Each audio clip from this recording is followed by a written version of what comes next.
Assalamualaikum warahmatullahi wabarakatuh. Perkenalkan, nama saya Risa Apriliani, NIM 18011110022. Saya dari kelas manajemen SDM semester 5. Saya di sini akan menjawab soal UAS manajemen kewirausahaan yang diampu oleh Bapak Dadang Priyono SCMPA. Saya akan menjawab soal nomor 1. Nomor 1, jelaskan mengenai kondisi negara Indonesia yang akan menikmati bonus demografi namun terbentur situasi kondisi pandemi COVID-19 dan apa solusinya dalam mengatasi lapangan kerja bagi para pekerja produktif. Jawab, bonus demografi merupakan suatu keadaan di mana penduduk yang masuk ke dalam usia produktif jumlah lebih banyak dibandingkan dengan jumlah penduduk usia tidak produktif. Usia produktif sendiri berkisar antara 15 hingga 64 tahun dan ada yang mengatakan jika bonus demografi hanya terjadi satu kali di setiap negara, sudah sepantasnya peristiwa ini harus dimanfaatkan dengan sebaik-baiknya. 1. Peningkatkan pengangguran lantaran banyak perusahaan di dalam negeri mengurangi pegawai selama pandemi. Hasil survei BPS berjudul Dampak COVID-19 terhadap pelaku usaha jilid 2 menunjukkan sebanyak 11,63% perusahaan melakukan jumlah karyawan yang bekerja. 2. Ganjalan lain terhadap pemanfaatan bonus demografi adalah pandemi membuat kualitas angkatan kerja terancam menurun. Satuan Tugas Penanggulangan COVID-19 mencatat per 27 Januari 2001, mayoritas penduduk yang menderita COVID-19 di dalam negeri berusia 19 tahun sampai 59 tahun. Persentase terbanyak di rentan usia 31 sampai 45 tahun dengan 30% dari total kasus nasional.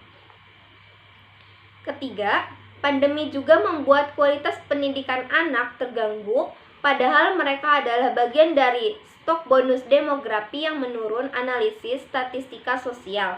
Bonus demografi dan pertumbuhan ekonomi akan mencapai puncak pada 2025.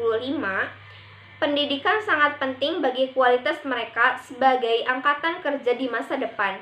Sebanyak 37% responden anak pun mengaku tidak bisa mengatur waktu belajar selama pembelajaran jarak jauh atau PJJ.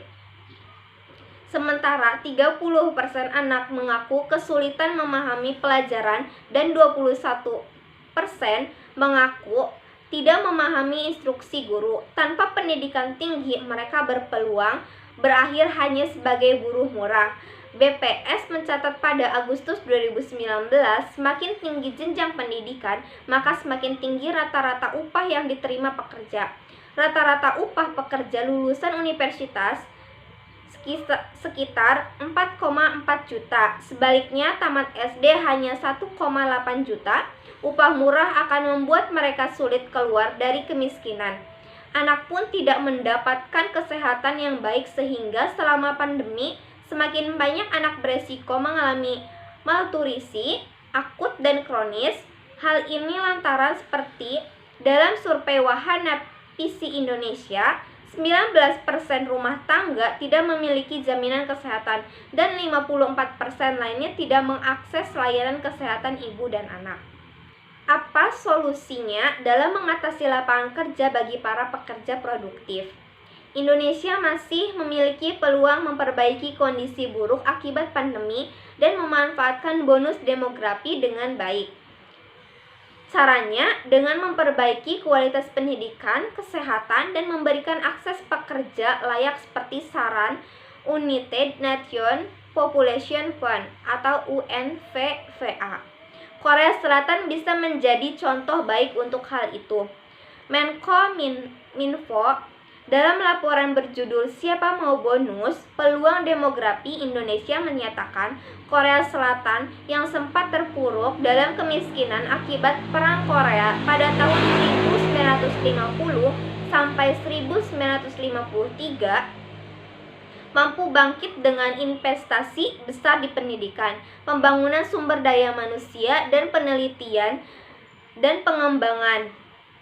Dalam kurun waktu 46 tahun dari 1962 hingga 2008, Korea Selatan mengalami kenaikan PBD 400 kali lipat. Korean Web menjadi salah satu contoh nyata dalam pengembangan industri yang dibangun oleh usia produktif yang kreatif. Selain Korea Selatan, mengutip Republika, Tiongkok berhasil mengarahkan industri rumahan untuk memproduksi komponen peralatan elektronika sehingga pengangguran menurun. Bila Indonesia tak berusaha semaksimal mungkin mengelola bonus demografi, maka permasalahan serius seperti tingkat pengangguran yang tinggi, ekonomi melambat, naiknya tingkat kemiskinan, dan tingginya tingkat kriminalitas bisa terjadi. Hal ini sebagaimana termaktub dalam jurnal berjudul Menko Limalkan Bonus Demografi untuk Mengurangi Tingkat Kemiskinan di Indonesia. Sekian jawaban UAS Manajemen Kewirausahaan nomor 1. Kurang lebihnya mohon maaf. Wassalamualaikum warahmatullahi wabarakatuh.